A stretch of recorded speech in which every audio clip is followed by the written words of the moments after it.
If you want to see cars going into ditches, watch YouTube.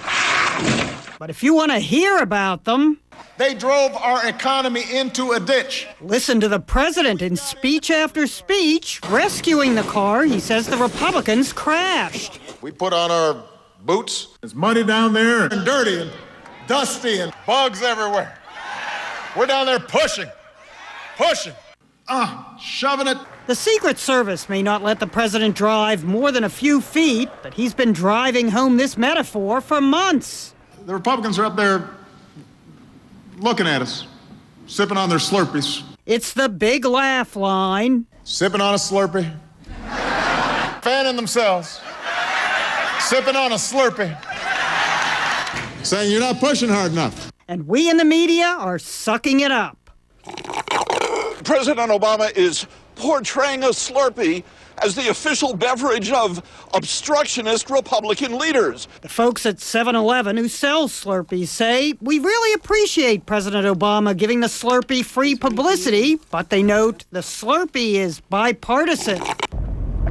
The next thing you know, the president changed gears by changing drinks. You'd see the Republicans standing there, having a latte.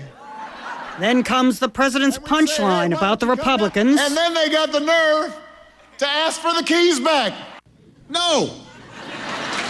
You can't have the keys back. You don't know how to drive.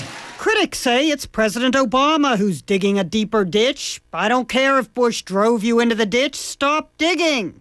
They say he's driving his analogy into a ditch, that he's driving the country off a cliff. As in Thelma and Louise, lately the president has embellished his story by telling Republicans, we'll give you a ride if you want, but you gotta sit in the back seat. They gotta sit in back. We just showed that soundbite in a tease, Mike, and I've already gotten hundreds of emails about it. Pushing some buttons out there. As for what's on the Republicans' menu, Slurpees, lattes, what's next? A campaign condiment, perhaps? Pardon me, would you have any Grey Poupon? But of course. Jeannie Mo, CNN. New York. Generations from now, we will be able to look back and tell our children that this was the moment when we began to provide care for the sick and good jobs for the jobless. This was the moment when the rise of the ocean began to slow and our planet began to heal. This was the moment when we ended the war and secured our nation and restored our image as the last